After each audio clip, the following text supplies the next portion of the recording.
Quand Dieu t'appelle, tu dois être prêt à tout quitter pour le suivre. Rappelez-vous d'Abraham.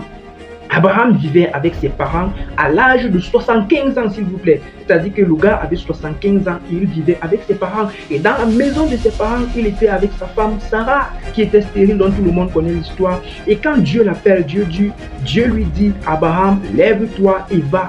Il ne sait où est-ce qu'il est en train d'aller, mais parce que Dieu a parlé, il se lève et il part. Après, tout le monde connaît Abraham, il a eu beaucoup de richesses, il est devenu notre père dans la foi.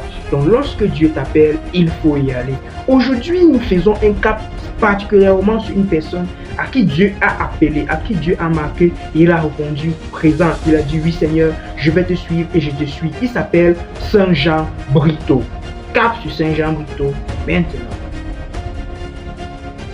Jean de Brito est un homme né dans une famille riche au Portugal, là où son avenir était assuré, là où il y avait l'honneur, il y avait beaucoup d'argent, puisque c'était une famille noble au Portugal, là où il était sûr que son avenir est assuré. C'est un peu comme les enfants d'aujourd'hui, on peut faire le comparatif avec Cristiano Ronaldo. Vous savez, au Portugal, il est né au Portugal, Cristiano Ronaldo au Portugal. Imaginez un peu l'enfant de Cristiano Ronaldo. C'est-à-dire, le mec, il sait que son avenir est assuré. C'est-à-dire, on ne se pose pas de questions en fait. On ne se pose pas de questions. On sait que l'avenir du petit est assuré. Donc, tout ce qu'il faut, c'est que le petit ou bien l'enfant suive le processus qu'il faut. Et puis, tout va être facile pour lui. Alors, l'enfant de Messi, l'enfant de Lionel Messi, le footballeur, vous voyez, on sait que c'est un enfant qui n'a pas besoin de fournir en fait tellement d'efforts. Donc, son avenir est assuré, quoi. Il n'y a rien à faire. Son avenir est assuré. Parce que de toutes les façons, il y a de l'argent et il y en a tellement. Donc Jean de Brito à l'époque au Portugal faisait partie de l'une de ces familles-là. C'est-à-dire une famille très riche, très noble au Portugal. Donc c'était sûr que son avenir était assuré. Et là, il reçoit un appel de Dieu qui demande de laisser tout et de partir annoncer l'évangile en Inde. Alors, qu'est-ce que Jean de Brito va faire? Il dit tout simplement un oui au Seigneur. Et comme je vous le disais à l'entame, il n'a pas voulu négocier, il n'a pas voulu demander à Dieu qu'est-ce que je vais faire là-bas. Ici, j'ai de la richesse, j'ai un avenir qui est déjà garanti et Dieu est en train de m'envoyer en Inde. Comment est-ce que je fais pour aller en Inde? Il ne s'est pas posé de questions. Il a tout simplement dit oui Seigneur, je vais aller en Inde. Et il commence à apprendre la langue des Indiens. Il va en Inde, effectivement, il quitte tout, il laisse tout, sa richesse, sa renommée, son nom, il abandonne tout et il se rend en Inde. Il commence à apprendre la langue, la culture indienne pour pouvoir mieux évangéliser comme le Seigneur le lui a demandé. Regardez Marie par exemple, lorsque l'ange vient dire à Marie que tu vas enfanter un fils, elle n'a pas connu d'homme, c'est qu'elle n'a jamais rien fait avec un homme. Et elle dit tu vas enfanter, elle dit comment est-ce que ça va se faire? On dit l'ange va venir en toi. Oui, j'accepte qu'il soit fait comme le Seigneur demande. Vous voyez, c'est ça que je suis en train d'appeler le oui. Donc ce oui-là, ce premier mot-là qu'on donne au Seigneur fait en sorte qu'il, dans son cœur ou bien dans toute sa voix et sa manifestance, et c'est que ça, c'est mon enfant, ça c'est mon fils, je peux lui faire confiance. Et parfois, rien qu'à partir de ça, ton nom peut être écrit dans le livre de vie. Il faut aussi savoir quelque chose d'assez pertinent, c'est que Jean de Brito savait bien qu'effectivement cette mission pouvait lui coûter la vie. Parce que l'Inde à cette époque-là était très hostile à la religion chrétienne. Et c'est là où Dieu a choisi de l'envoyer. Donc il n'était pas inconscient en fait. Bien éduqué, bien d'une famille noble, il savait effectivement que là où il est en train d'aller, là il peut perdre sa vie. Mais il n'a pas hésité. Il arrive en Inde, il s'inclut, il devient un Indien parmi les Indiens. Il commence à enseigner l'évangile, il commence à baptiser. Et il est menacé, il est persécuté. On lui donne même la possibilité de s'enfuir. Il refuse de s'enfuir parce qu'on lui dit les choses que tu es venu ici faire là pour abattre notre culture, pour retirer ce que nous on fait depuis des générations, pour tuer nos traditions indiennes. Donc Jésus que tu es venu annoncer là, pardon, il faut partir avec ça.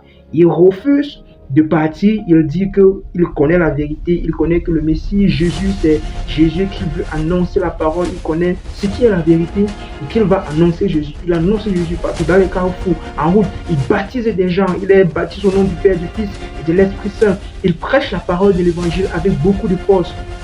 Et on lui demande de partir, il refuse. Il refuse de partir parce qu'il connaît la vérité, il connaît que c'est Jésus. Ce qui est important ici, c'est quoi? C'est que malgré l'adversité, malgré la persécution, il sait même qu'à tout moment, il peut perdre sa vie, mais il continue à annoncer l'évangile, il continue à faire ce que Dieu lui a demandé de faire. Il obéit à la mission. très important, il obéit à la mission. Donc, lorsque Dieu t'envoie, ça peut être dans ton travail, ça peut être dans ce que tu es en train de faire maintenant. Lorsque tu es en train de faire ces choses, ça ne va pas être facile. Tes collègues vont te dire, mais comment est-ce que nous on fait souvent sans savoir en bas de nuit avec les femmes et tout, ou bien avec les hommes, et toi tu n'es pas là? C'est la persécution. Continue dans ce que tu es en train de faire. Tu dis non, je sais que c'est pas bien, j'ai une femme à la maison, ou bien j'ai un mari à la maison. Je sais. Vous voyez? Donc il y aura toujours la persécution, mais faites ce qui est bien, faites ce qui doit être fait, parce que vous savez quelle est la vérité, ce qui doit être fait, comment est-ce que ça doit être fait, ce qui doit être bien fait. C'est ça qu'on appelle l'obéissance à l'appel de Dieu, parce que Dieu vous a appelé, vous êtes baptisé, vous êtes devenu enfant de Dieu, donc ne retombez plus dans le péché. Lorsque vous retombez, vous demandez pardon, Dieu est là, les bras ouverts, il vous pardonne et vous continuez à vous battre pour cette mission-là. Donc après cela, le 4 février 1693, Saint Jean de Brito va être décapité et il va mourir pour sa foi. Mais il ne meurt pas par tristesse. En fait, il a donné sa vie. Parce qu'on lui a même proposé la possibilité de s'enfuir, mais il a refusé. Il a dit qu'il va continuer à annoncer, continuer à baptiser les dernières personnes qu'il peut baptiser avant que la mort ne le prenne. Voilà un homme qui a servi Dieu avec courage. Il nous rappelle que la foi ou alors suivre Dieu, c'est renoncer à soi-même. Suivre Dieu, c'est laisser la peur, laisser les chaînes, laisser tout ce qui nous accable, tout ce qui nous empêche de dire un oui total à Dieu et d'y aller. C'est par son courage qu'il nous montre l'exemple. Je vous demande aujourd'hui, déjà, ce qui est bien avec nous, c'est qu'aujourd'hui, pour faire quelque chose comme ça, vous n'allez pas être tué. Mais nous avons nos problèmes aussi particuliers qui sont à notre époque. Donc, qu'est-ce qui t'empêche d'annoncer Dieu aujourd'hui? Est-ce la peur, le regard des autres sur ce qu'on va dire de toi? Est-ce par orgueil? Est-ce par manque d'humilité? Qu'est-ce qui t'empêche de faire ce qui est juste aux yeux de Dieu? Et croyez-moi les amis, tant que vous faites ce qui est pour le Seigneur, tant que vous faites ce qui est bien, vous aurez toujours des récompenses inestimables. Parfois, on va vous jurer, on va crier sur vous, on va vous humilier, c'est vrai, c'est. Ça fait partie de ce chemin-là qui mène vers le ciel, vers le paradis, parce que tout a un prix. Et donc, si vous décidez de suivre le Seigneur aussi, il y aura un prix à payer. Mais qu'il soit faible, facile, punissable de mort ou pas, l'essentiel, c'est que à la fin de votre vie, que vous puissiez être fiers de vous et dire que vous avez fait tout votre possible pour annoncer Jésus là où il fallait et quand il fallait, au travail, avec vos amis, lorsque vous êtes en train de jouer, de rigoler, partout où vous passez, on doit ressentir la présence de Dieu en vous. Et si on vous proposait 5 millions pour abandonner Jésus-Christ, qu'est-ce que vous feriez? Si on vous proposait 5 millions pour quitter votre église, pour changer d'église, qu'est-ce que vous feriez? Telle est la question. Telle est la question. Voilà les choses qui peuvent arriver dans notre temps.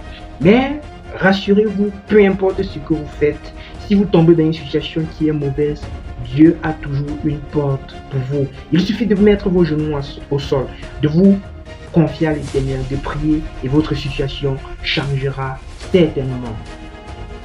Voilà, c'est tout pour cette vidéo. Nous demandons à Saint Jean Brito d'intercéder pour nous, de retirer à nous la peur, de nous permettre d'annoncer l'évangile de Jésus-Christ, qu'il bénisse nos vies, qu'il intercède pour nous auprès de Dieu, lui qui est au ciel en ce moment, qu'il pose sa main sur nous pour tous ceux qui regardent cette vidéo à cet instant présent, que Dieu exerce maintenant sa toute puissance sur vous, qu'il vous donne le zèle, qu'il vous donne l'amour, qu'il vous donne la charité, afin que son nom puisse toujours être élevé partout où vous allez et que vous-même vous puissiez briller, que vous-même vous puissiez réussir dans tout ce que vous faites et que lorsqu'on entend le nom de Jésus en vous, on voit votre succès et qu'on croit que Dieu est vivant.